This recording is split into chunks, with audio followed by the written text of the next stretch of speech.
All right. Hello, everyone. Welcome to a live stream event brought to you by the Oakland Asian Cultural Center. Happy Friday, everyone. It's so great to see all of you, and I hope that everyone can catch this live stream at some point. Just wanted to start us off with a quick welcome. I wanted to welcome you all. Thank you so much for joining us this evening, and just wanted to start with some quick introductions from my end. My name is Akemi Chan Imai, and I'm the program manager at the Oakland Asian Cultural Center. And OACC's mission is to build vibrant communities through API arts and cultural programs that foster intergenerational and cross-cultural dialogue, understanding, collaboration, and social justice. And we have a phenomenal program and speakers lined up for you tonight. But before we get to our program, I wanted to start off with a land acknowledgement.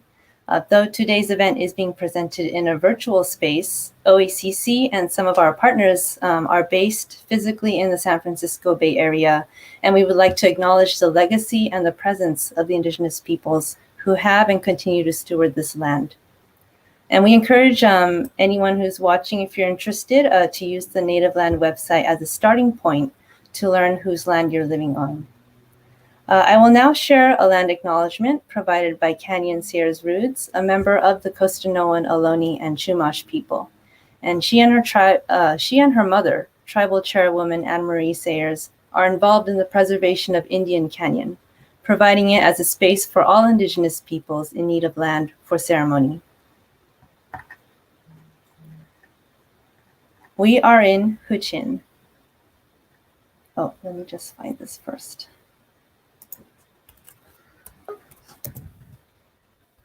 My apologies, I had actually wiped this from my previous notes and will now find it in my database. 1 second here.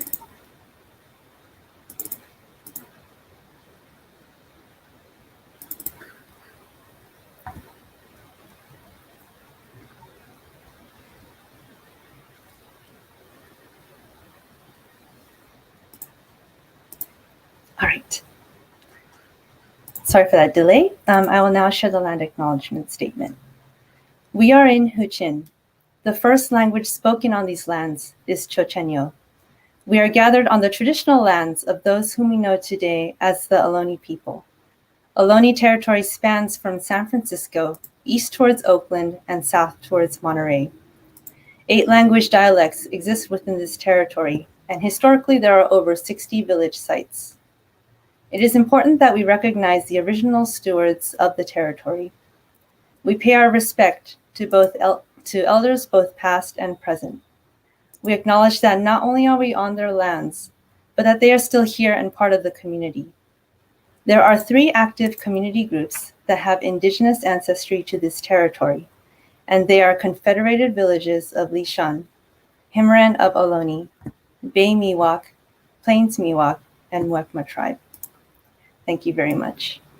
And so now, without further ado, we encourage everyone here to interact with us in the chat throughout this program. And now it is my pleasure to segue us into the mini concert, which has been prepared exclusively by Jason Chu and Alan Z, the lead artists of the Face Value album. So please enjoy. Asian Community Center and all of the different partners in this program. Thank you so much for having us. My name is Jason Chu. My name is Alan Z. And we are here to perform some music off of our new record, Face Value. Face Value is a special album dedicated to Asian American history and experiences, and we're so happy that we were able to drop it on this APAM 2021. We're going to perform a couple songs for you guys, starting with Asian American history. Thank you for rocking with us. Let's Get go. a hand up, make a move. Yeah. Liberation from them on a militant tip. No exclusion that could ever make this immigrant dip. How you anti-Asian when there was a Chinese American that paved the way for birthright citizenship? Wow. Look how uncomfortable my heritage that made them. The first sex symbol in America was Asian. Said so Hayakawa got the women hooked. Hollywood shook when it became their infatuation. You think COVID just a one-off fluke? Forget internment camps with nowhere to run off to. Traces of Japanese blood got you in a cage, separated families over that one drop roof. And even still, the enlisted instead of throwing a coup, singled out by the lieutenants like they see you supposed to shoot. Fighting in the white man's war to kill our own, and they still call those Asian American soldiers kooks. But even when the US loses in Vietnam, they made films acting like they're the heroes, like we had won. They tell you about bombing civilians on Okinawa, but nothing on Malcolm X and Yuri Kochiyama. Intentional erasures where you heard of Cesar Chavez, but not the labor strikes that are really unstarted. Or when you say American and don't think of me, if they omit it, gotta tell our own history. All we want is to be seen. Story of my life is a movie. Be a part of history. Ever. Like the ones that came before me. Unity is what we need. That's right. Passion of our elders live through me. Be a part of history. This a real American story. Jason, chill. Third world, I'm on a unity tip. Shouts to every single Asian isn't crazy or rich. How you think we waited, Jason, when you look at our kin? That's just the lack of colors in the box they painting us in. Ay, cut the branch, but the root runs deep. I'm a product of the movement that controls Su Lee. Bodies in the streets at the march. Unity is free, but it don't come cheap. Nah. No slacking, no anti-blackness. Chinaman face, but the bars and no captions. Cash only, I do pay my taxes, but they don't go to fun little Tokyo youth centers. History of violence, they don't tell. We've been dying in the West, this is Oregon Trail.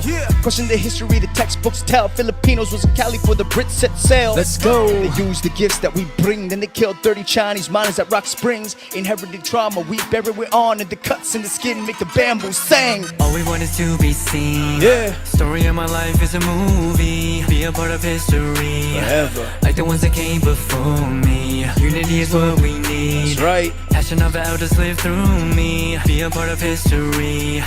This a real American story. Yeah. Hope y'all enjoyed the first song. So our next record we're going to be sharing with y'all is one of my favorites on the album. It's called Model Minority. Everybody knows, everybody's been aware of this stereotype. What a lot of people don't understand is how recently it started. It was invented in the 60s as a way to drive apart solidarity between Asian American and other communities of color. This record is on the album featuring Dante Bosco and Neela. In our wallets, they thinking we got commas. Really in back pockets, we carrying deep traumas. Hang tied us by our own trousers. Seen as outsiders, they used to redline us. Time called us out white and the white scholars. Drove a divide between us and the black brothers. You got admitted to dominant white college. Still, you ain't valid for most of them white collars. Southeast Asian dark cousins drive down the streets, police radio buzzing. Gaslighted to thinking we made progress. Still, they killed Christian Hall and said nothing. Shh. Not a model, not a monolith. Aye, not a pawn for your politics. Yeah, I learned from Gandhi and Dr. Kang. If the system don't bring peace, we must abolish it. Aye. If you only knew. Walk a mile in my shoes. Yeah. If you only knew. We're not so different from you. Yeah. Not invisible. I'm sick of people believing that we got privilege and we're passing as white, when that's a myth they fabricated to combat civil rights. Pit us against the black and brown, a means to divide and dehumanize. Like, See them chinks, they doing fine. just to justify the various slurs. Model minority's not a portrait, it's an Asian caricature. To lump us together is parody work. Before you call us wealthy, let's talk about our income disparity first. The line claiming that we're white adjacent. The white races, they ching chongs like the eyes of Asians. Bamboo ceiling blocking high positions, higher wages. They hired us centuries ago for only migrant labor. My God, they hate us from the Chinese Exclusion Act to the Hartzella Act, where they let us in to be pawns is part of the trap. Silence at issues like It's in the we past. ain't got no political power or media coverage. Where's the privilege in that? Huh? If you only knew. Yeah.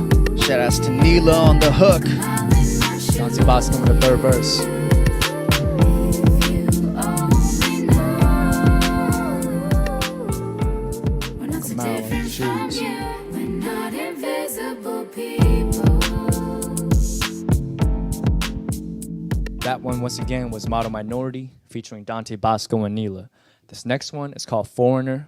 It's based on the perpetual foreigner syndrome. I know you guys probably have heard these words before, like, where are you from? Where are you really from? Or, can you speak Asian? So this is a song dedicated to the idea of Orientalism and how we can deconstruct it and move past that. Because we do belong, whether it's here or abroad. Let's go. Look out for the music video coming soon for this. When you look at me, what do you see? See. I can guarantee we not so different. Citizen, though you may not believe. Cause you look at us like we just immigrants. In this so-called land of the free. Ain't no 40 acres with no picket fence. Citizen though you may not believe. Why you look at us like we just immigrants? Everybody want a foreign, but nobody wanna be a foreigner. Foreigner. Everybody want a foreign, but nobody wanna be a foreigner.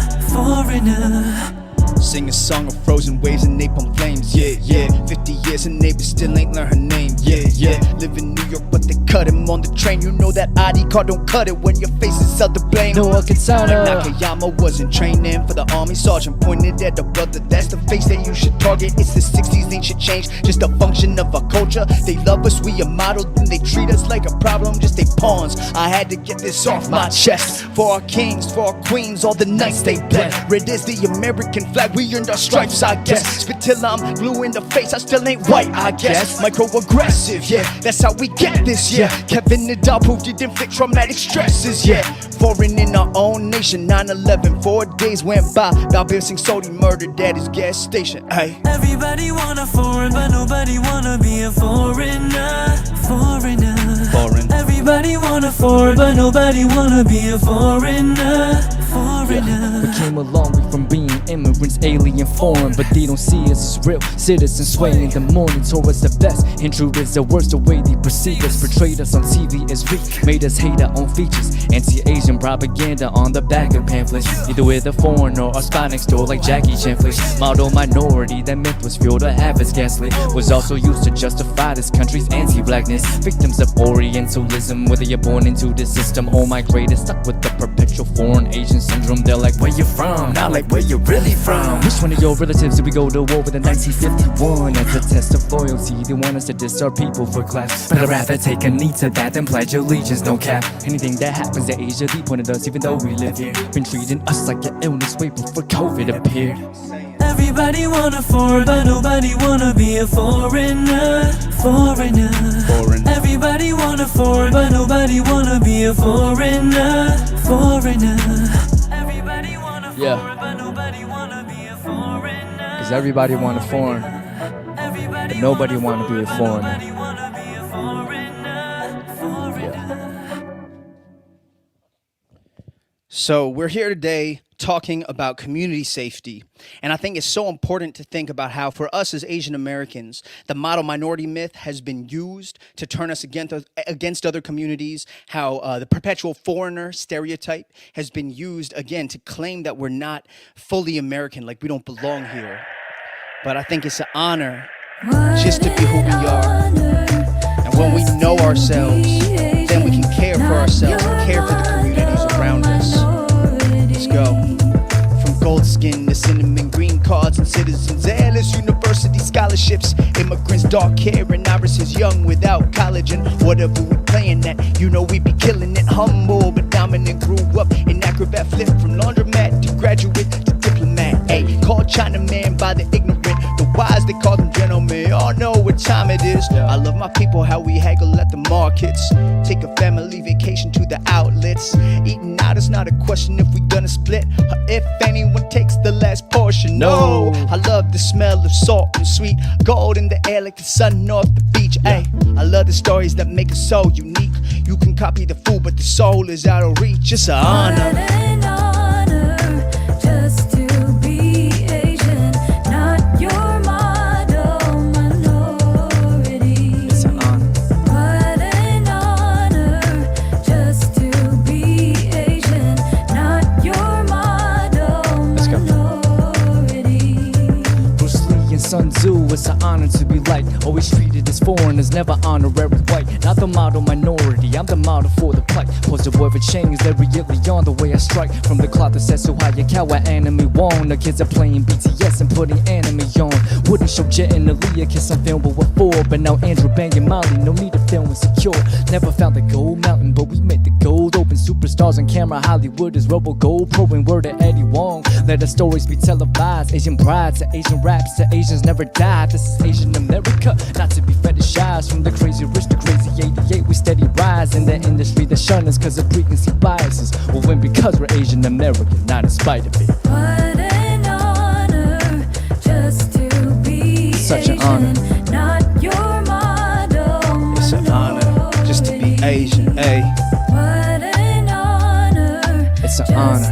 just to be Asian. Not your model. It's an honor just to be Asian. Hey. Be proud of who you are, because I'm proud to be a part of this community. We come from everywhere, you know what I'm saying? I'm based in Los Angeles. Alan is out in Atlanta. Y'all up there in the beautiful East Bay area. But we together right now. And frankly, we've always been together. It's always been a choice to be together, right? Because I think that that's something that's so important in this country, is to know that we have the choice, right? We have the choice to stick together as a community, or we have the choice to put our own individual well-being ahead of others. Right? And that's what they call selling out, straight up. That's what they call selling out. But it's so addictive, right? It's so addictive to think that, hey, I don't need to solve your problems. I just need to solve my problems.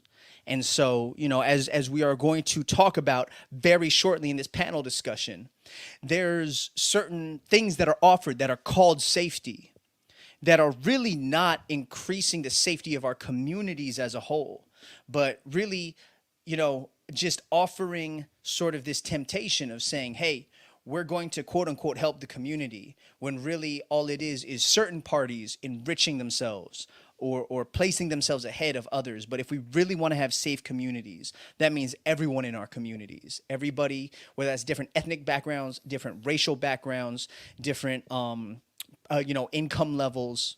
If we really care about safety, that's got to involve everyone in the community, including Asian Americans and including those we live around.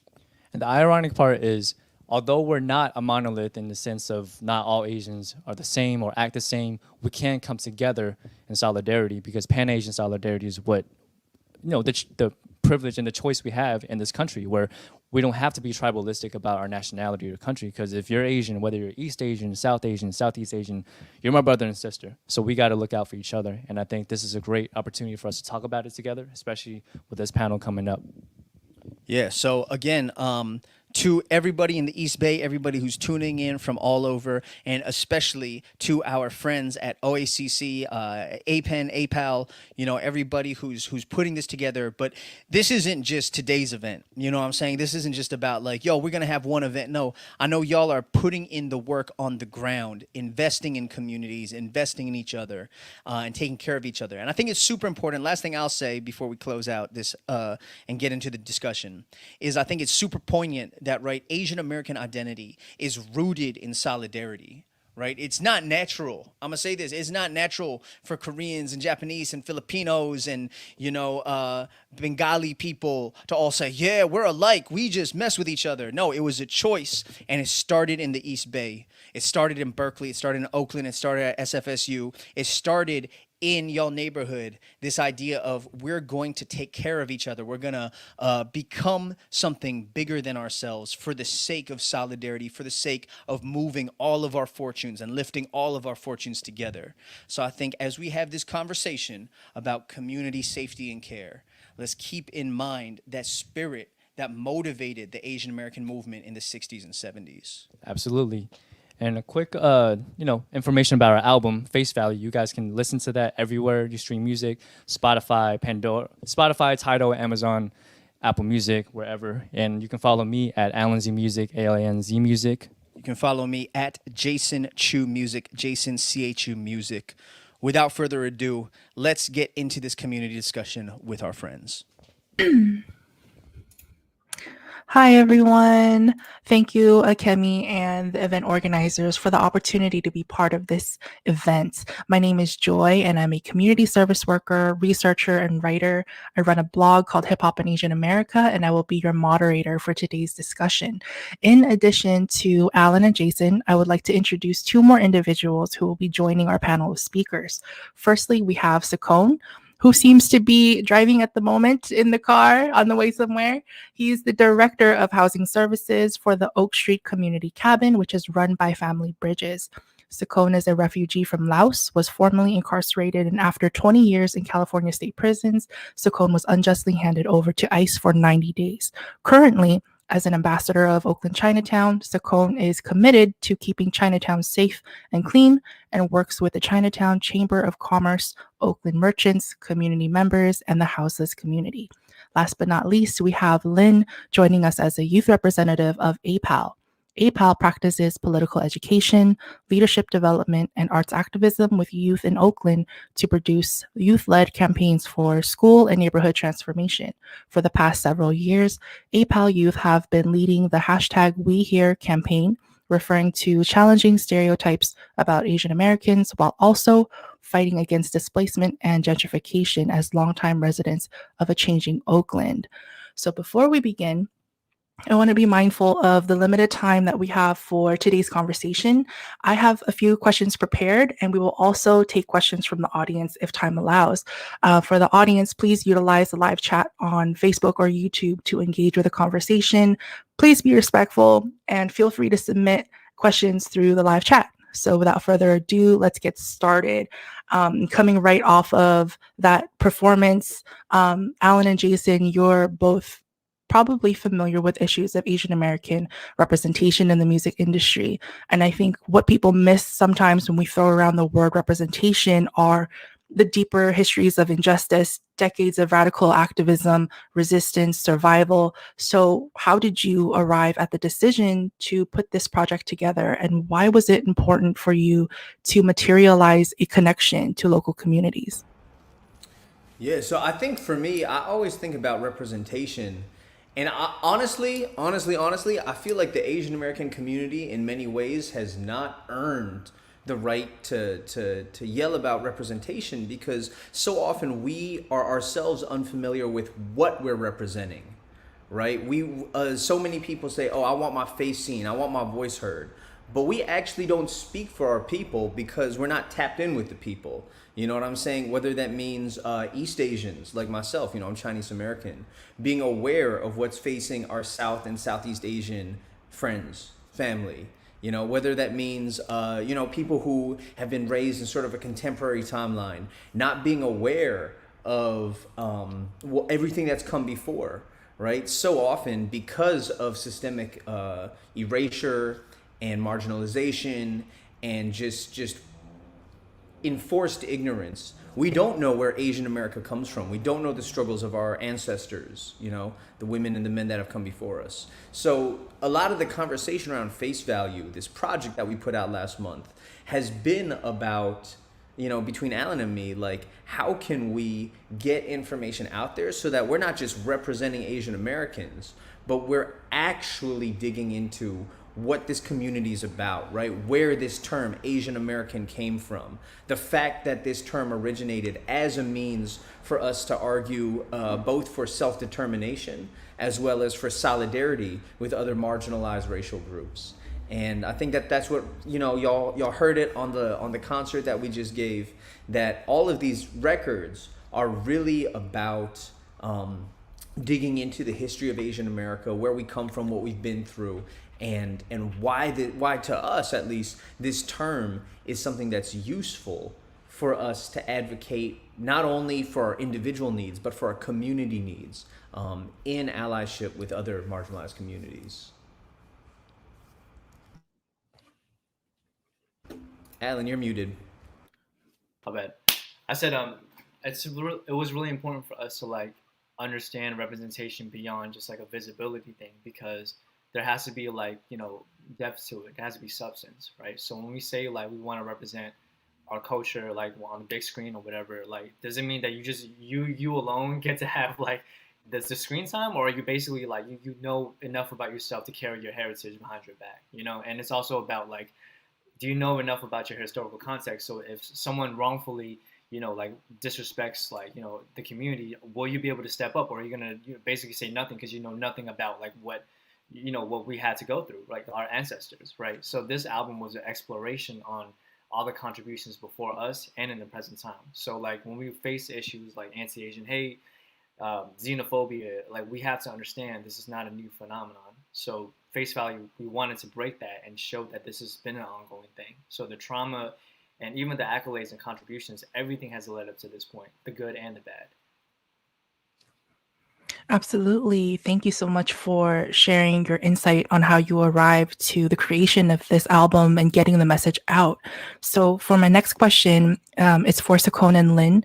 One of the things I'm very curious about is the way that artists like Jason and Alan are impacted by what's happening in their communities and how those values and issues show up through music. So, as we have seen from face value, music and art with messages can be very powerful. So, for Sakhone and Lynn, how do you feel about music and art and the connections to what's happening in our Asian American communities? I'll let Lynn go first. Hello. I feel like art is a very big part of our community because I'm currently in another internship where we're creating art for low income housing at Brooklyn Basin. And creating art for the community is a very big opportunity, and I really appreciate having this opportunity to work for Oakland and making these pieces of art to represent like our history in Oakland, where Oakland actually came from, and the people who were originally here before us. And it gives a lot of insight from our community and our people. And you could, art is a universal language. Anyone can understand it. If you look at it, it's just visuals. You can interpret it however you want, and it could be spoken by anyone and interpreted in its own way. And for example, protest signs in art activism are easy ways to get a message across just by looking at it. So it's a very easy way to get a message across to people who might not understand your point of view. Yeah. How about you, Sakhone?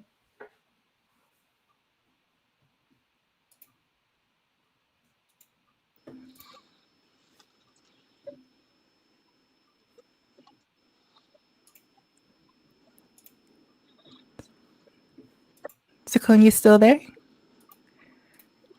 Oh yeah, the reception is kind of bad, but yeah, yeah, music and art, man, it's part of our history, our culture.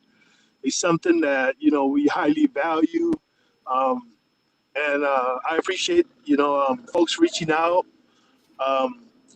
representing because a lot of this generation, younger generation, they really learn a lot from music, and from arts, and around Chinatown now, there's a lot. Oh no. I think Sakhone might have gone into a tunnel. Hopefully he'll rejoin us for this conversation. But for now, I think maybe we can move on to the next question, and hopefully Sakhone will make his way back into the broadcast. All right. So on the topic of self-determination and solidarity, like Jason mentioned, over the course of the pandemic, we have seen some major discussions about where funding should go, where the people's money should go. And yesterday, oh, there you are. You made it back to Yeah, the reception is. I hit it like a dead zone. Yeah, you're good. We hear Yeah, you I loud don't and know how clear much now. you heard, but yeah, I was talking about Chinatown, how it's painted with a lot of beautiful murals that depict our history. I wish I could have showed you the mural that's been put up, but yeah, with Jason and Allen with the music that they're putting out there, a lot of folks they don't, they connect more through music, especially the younger generation. And when I listen to the music, it's very like very. Oh no. I think hopefully Sakhone can get stable internet connection. I know he's driving at the moment, so he's roaming around. But hopefully he can pop back in. But we're gonna keep this ball rolling. We're gonna keep this ball rolling. So like I was saying earlier, over the course of the pandemic, we've seen a lot of conversations about funding, where funding should go. Yesterday, the city of Oakland passed the people's budget, reallocating $18 million from Oakland Police to violence prevention programs, mental health services, and so much more. So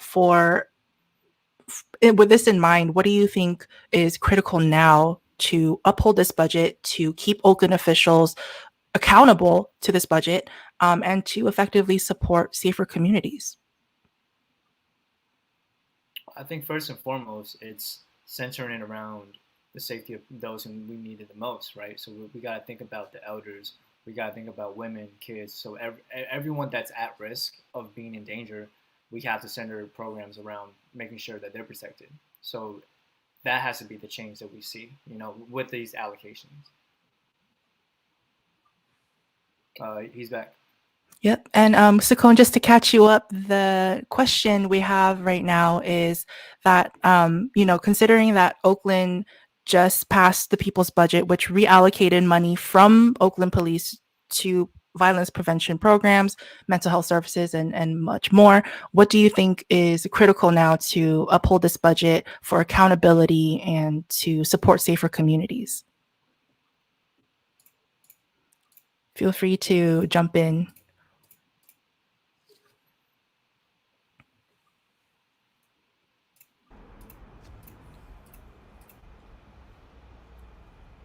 Yeah, I'll go in, I guess. I feel like, 18 million is great, but it's just a start, right? Like, police departments are funded in the tune of like hundreds of millions, and their allocations are increasing yearly. So questions, right? And I can't speak for the Bay Area entirely at all, but I can speak for, in LA, we've been talking a lot about, okay, so great, you're talking about diverting, 12, 20, even like 30, 40 million from policing to community efforts. But at the same time, you're also raising police budgets by, 100 million at the same time. So you're actually not really diverting money from over policing.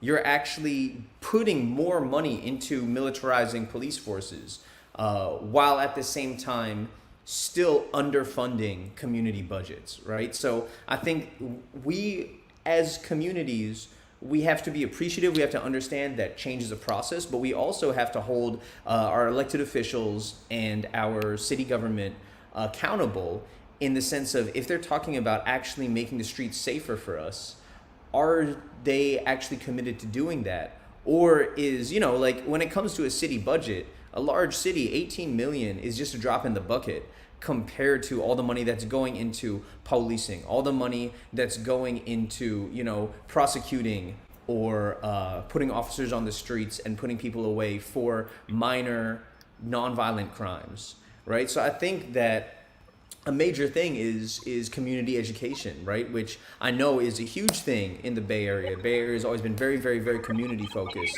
And I think it's super crucial for us to educate ourselves, because if we just say, oh, great, they funded a people's budget, they funded a community budget, so the work is done. The work has actually really only begun, right? Now that we've got our foot in the door, whether that be with LA City Council, whether that be with Oakland, whether that be with, any other major city, that's actually the first step to getting the work done. And we're continually going to have to be monitoring that and holding them accountable and making sure that when promises are broken, the officials that made those promises and broke those promises don't get to just skate off. Absolutely. It's definitely a process, like you said, and it's a long-term commitment to the community. So there's no bandage solution or any quick fixes. Lynn, what do you think about this? I feel like a lot of these programs that are being funded, they don't get, advertised enough. So people may not know about them or even know they exist to go to those programs to get help and support. Like, they said that they were going to help fund more programs for mental health services, but a lot of youth, for example, still don't go out and find help because they still have the fear of the backlash from their family, for example, or they have the fear, or like public transportation, that's scary, and they're going to prevent violence. How are they going to do that? How are they going to prevent violence by giving us $18 million? What are the steps are they going to take to do that? Because being in public is scary sometimes, and sometimes you don't realize how actually scary it is to be outside, because there are random people out there, And I was taking the bus the other day, and there's this creepy guy around the bus stop, and it was just me and my friend, and there was no one else on the sidewalk there to help us. It's really terrifying because you always have to feel like you have to have a weapon or something with self-defense because you don't feel safe in your community. Yeah, those are my thoughts. Thank you for sharing that with us, Lynn. It's definitely not easy. And I think that goes right into my next question. We've seen a lot of quick responses from local community members around the nation and community based organizations in the face of heightened violence against Asian Americans, particularly targeting the elderly and women. So, in your experience, as advocates, what do you think we need on the ground in order to feel safe? Or what measures and actions have you seen that you think have been helpful for your communities or for Oakland?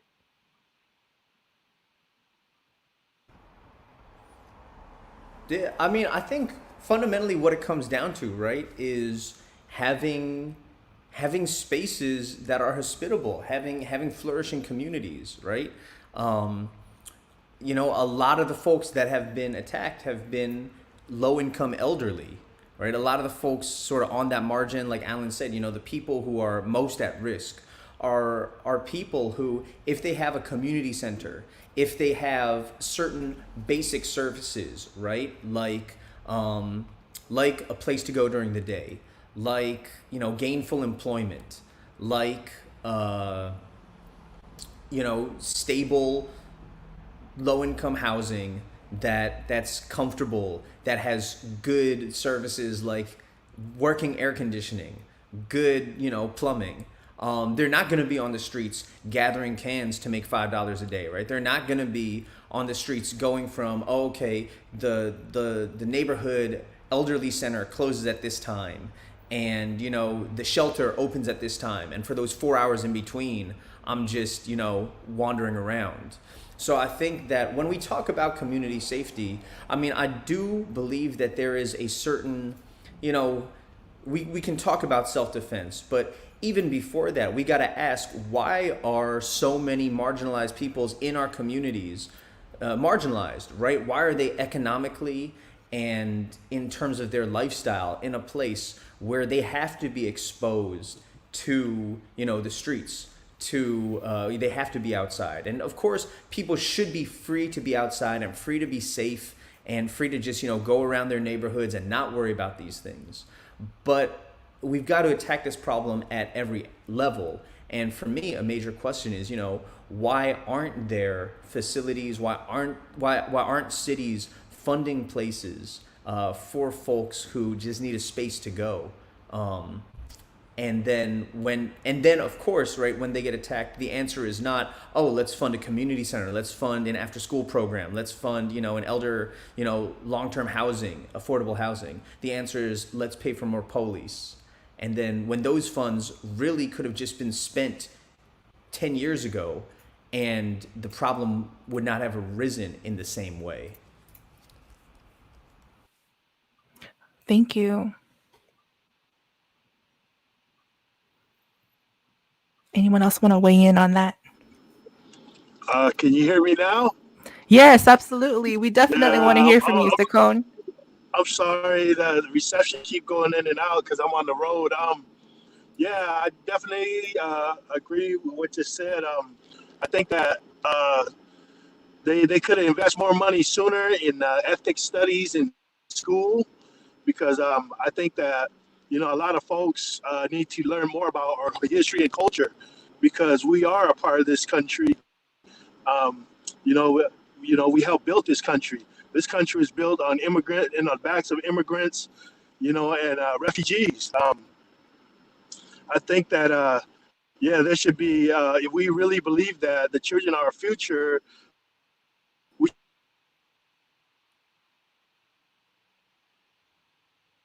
Come on, Sakhone. Get that reception.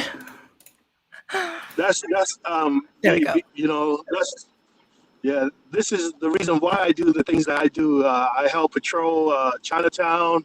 I use a lot of de-escalation tactics where I don't have to hurt anybody, but try to explain to the person, especially non-Asian, that that what they're doing is not correct and is not right, and try to educate them a little bit more so that they can understand that we also have the right to be here. We also have the right to walk the street when we feel like walking the street, be outside if we feel like being outside. We have the right.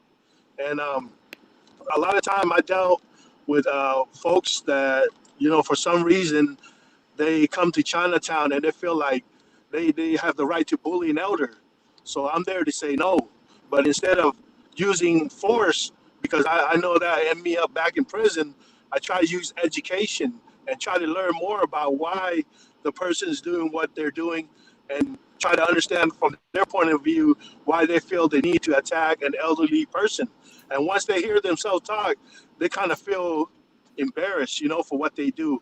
And that's why I said I think we need more like ethnic study. I think this country need to learn more about our history and our culture so that they could appreciate us more.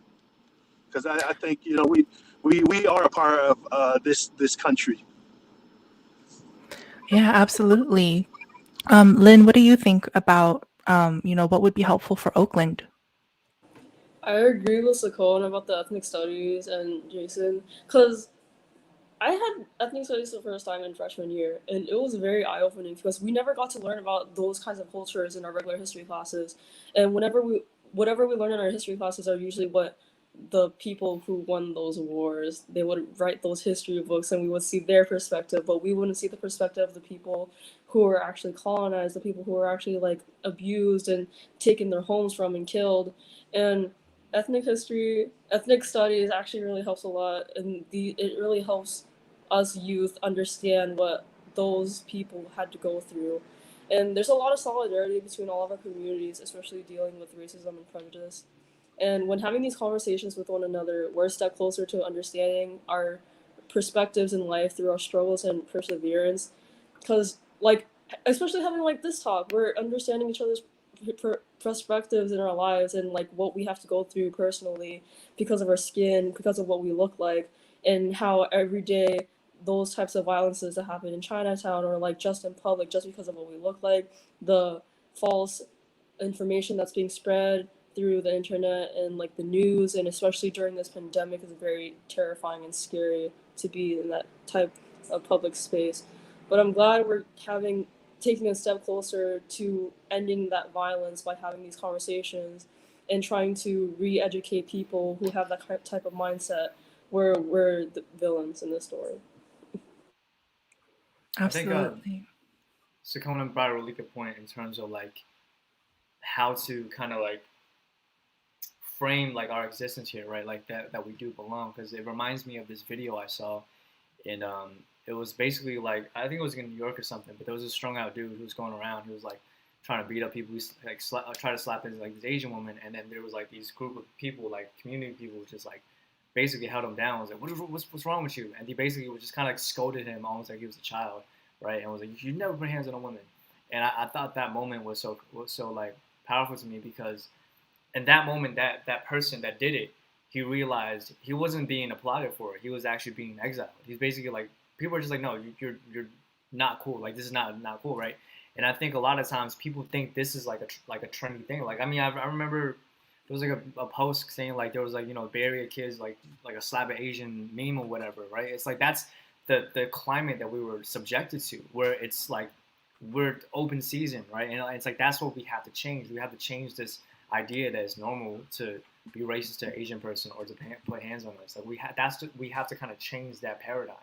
So I think it goes beyond just just like community, or like like outsiders, but just even within, like we have to kind of correct that. Absolutely. There's a lot of education and patience and kindness and empathy and humanization that goes into social change, and none of this happens overnight. So thank you for weighing in on a vision for safer communities and things that are effective, that don't resort to violence. And on the topic of education, I myself, like, I grew up in San Francisco Bay Area, and it's a hot hotbed of Asian American history, but I didn't learn about any of it until I got to SF State. And that's where I learned about ethnic studies, Asian American studies, and even between history and theories about, any radical ideologies or anything like that. There's a big gap between ideas and the written word and actual like direct services and meeting people where they are. So there is a lot to do for everyone. And I personally believe there's room for everyone to get involved. I don't think there's a wrong time to start caring or to get active in your community. So for the panel, what is your advice or recommendation for people who are new to organizing, new to advocacy, and want to take interest in local community efforts and Asian American issues? What recommendations do you have?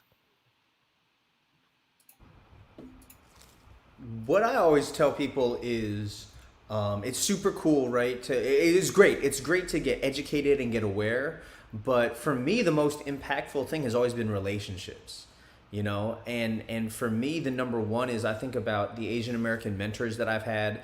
I've had lifelong activists, professors, somebody like a Russell Jung, right, at San Francisco State, and ministers, religious clergy, who've invested in me, right? And I came to them saying, hey, I want to get like you. I've seen what you do. I've seen the impact of your life, and I want to have the same impact.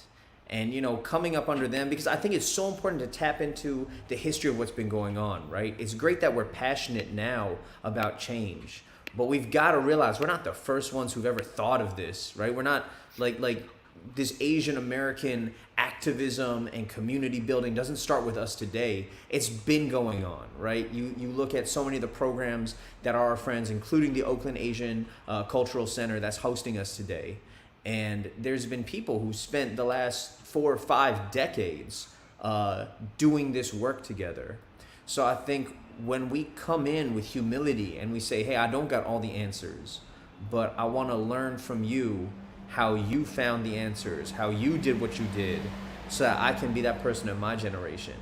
I think that really helps us, avoid a lot of stupid mistakes that we can make when we just charge in and we just want to run in, So mentorship and tapping in with legacy organizations is my number one.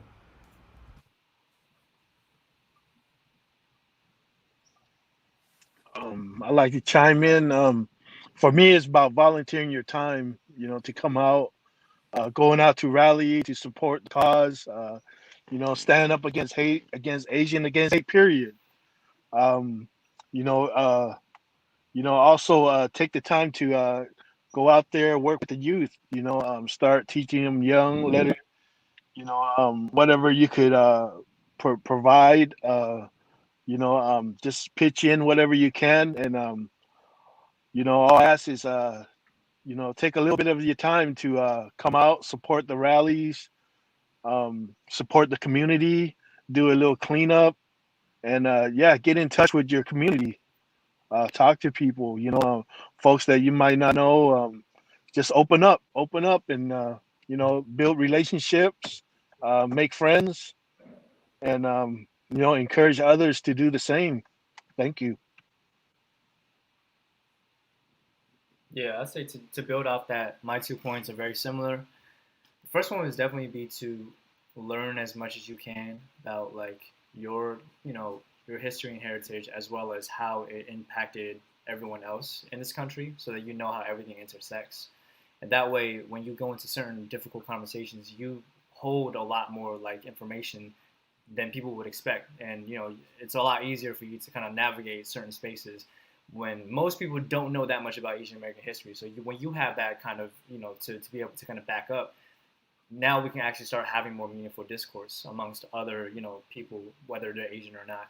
And, similar to what Sakhone said, I think it's really important to step out of your comfort zone and actually make friends with different people. I think that's when you start realizing the world is, you can't, it is a melting pot when you make it a melting pot, right? When you go out of your comfort zone and your bubble and you start really interacting, not only for Asians, but people in general who are stuck in this echo chamber. Once you go out of that and then you start talking with people that are different from you, you start gaining more of an insight and more empathy towards each other. How about you, Lynn? I agree with everything that's been said, but the way that I got involved was like 3 years ago. I joined AYPAL as an intern, and these past 3 years, I've been youth campaign organizing. I've been involved with like making these events and these programs that were being facilitated to re-educate youth about what's happening in the community, what's happening in our ethnic history, and I guess being if you want to start being involved with activism, it's not I wouldn't say easy, but like you just have to get the ball rolling. You can't get yourself involved immediately. You have to do research about who's in your community, what are some events that are being held to support that community, just anything that's local that you can find online, just to like attend those events and be supportive of those people who are planning these things. So it's very nice to see the community attend these events that you're planning, to see that they want to be involved and everything they want to support you in that sort of sense. Yeah, absolutely. I think everyone made really great points about getting involved. And sometimes it's, donating your talents. Sometimes it's donating money. But it is a learning process and a growing process. And sometimes it's also a grieving process when you come across histories that you're not aware of or injustices that you weren't aware of. And that is also an emotional toll, too. So there are so many ways to get involved, always. There are so many avenues to get involved with your communities wherever you are. And at this time, I think I want to take a question from our viewers. And the first one we have for our panel is from Michael on YouTube. Can anyone speak to what non-Asians can do to be of help?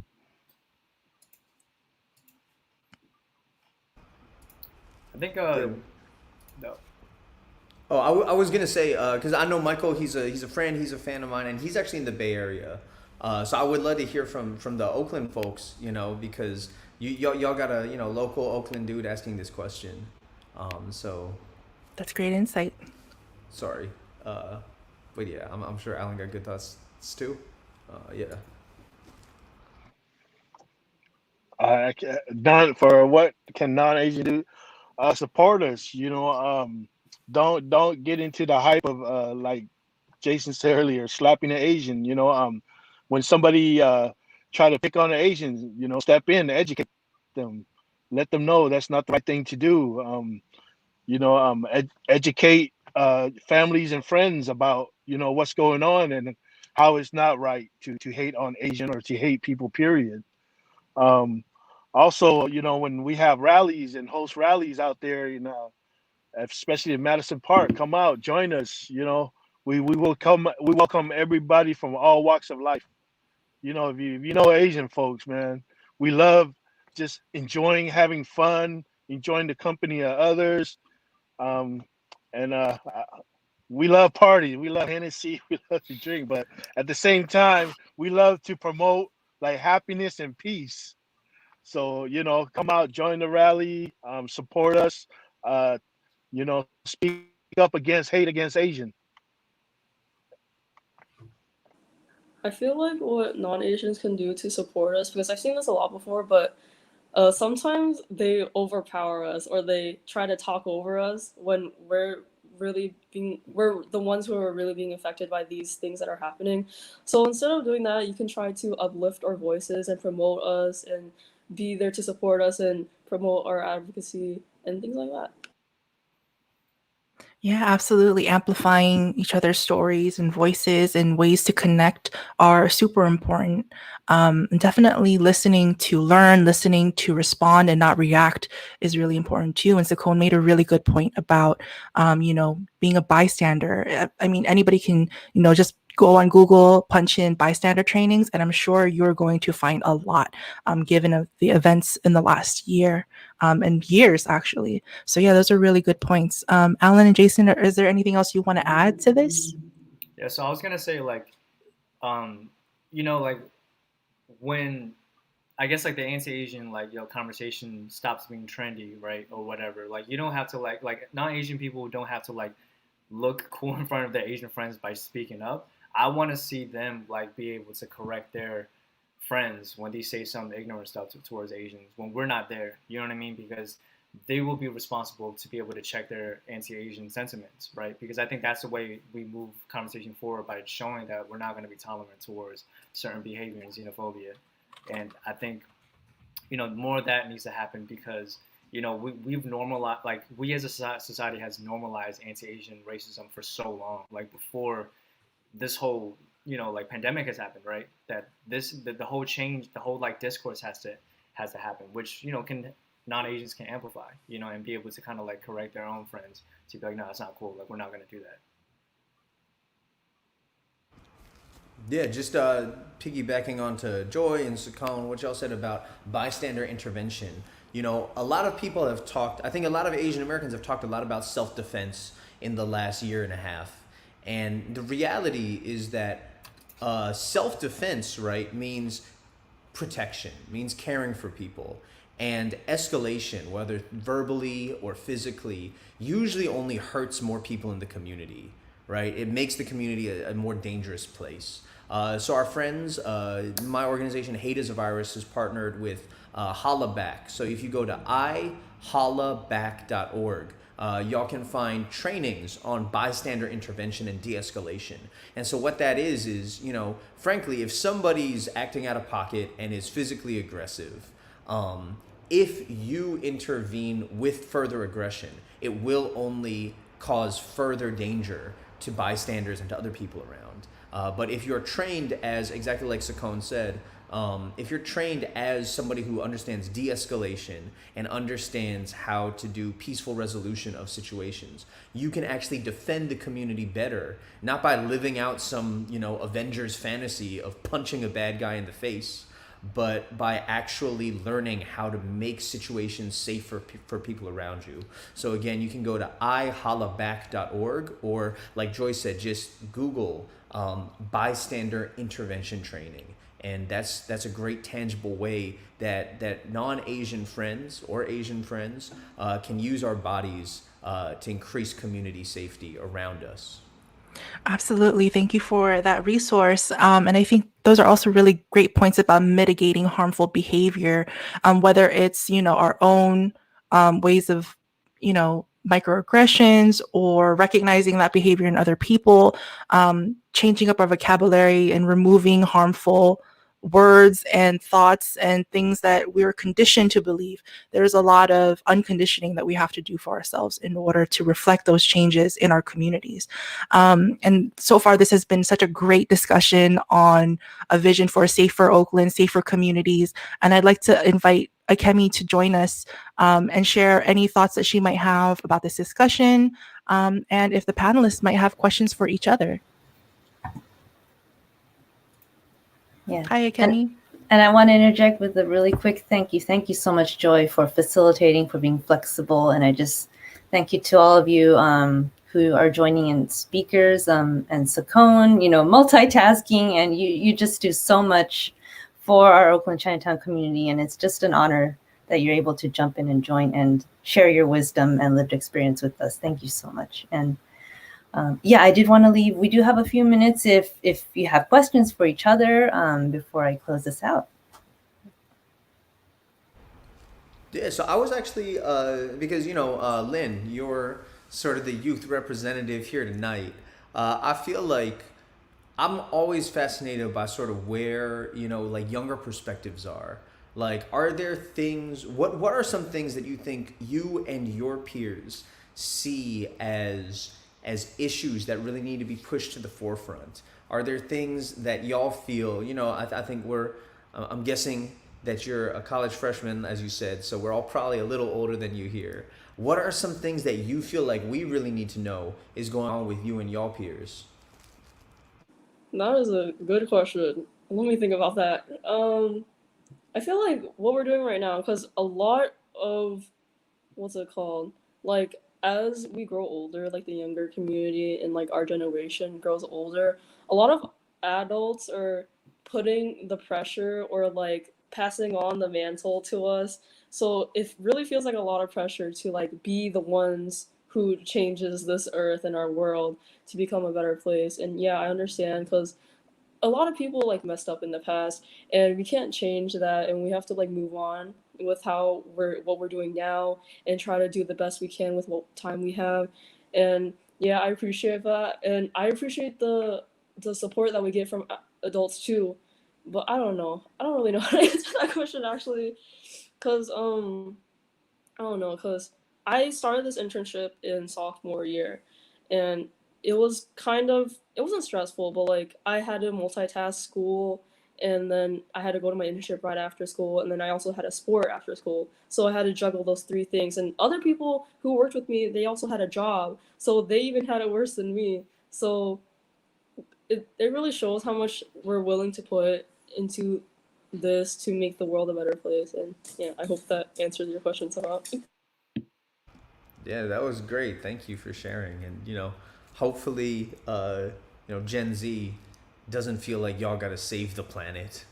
Like we all got to do this together. But we definitely appreciate you being here. And I think it's super exciting that you're already so involved. And I'm sure that that's going to change also how your college career goes, right? With the backdrop of activism, with the backdrop of community organizing you already have, you're going to go to college in a very different place than someone for whom it's all like theoretical. So I'm super excited to see what you do in the future. Yeah, thank you so much. I am seeing our time, and I want to be mindful of our time together. And, it is a Friday evening. So I would like to, at this time, go ahead and wrap up our program. But really, I want to make sure not to forget to thank a lot of the organizational partners that made today possible. OCA East Bay, thank you so much for being a co-sponsor for tonight, and also for connecting us to Joy, our amazing facilitator. Thank you to APEN and to AYPAL for speaking in and weighing in during the planning discussions that were super informative and helped to really refine and narrow our focus for the discussion today. So we couldn't have done it without all of your help.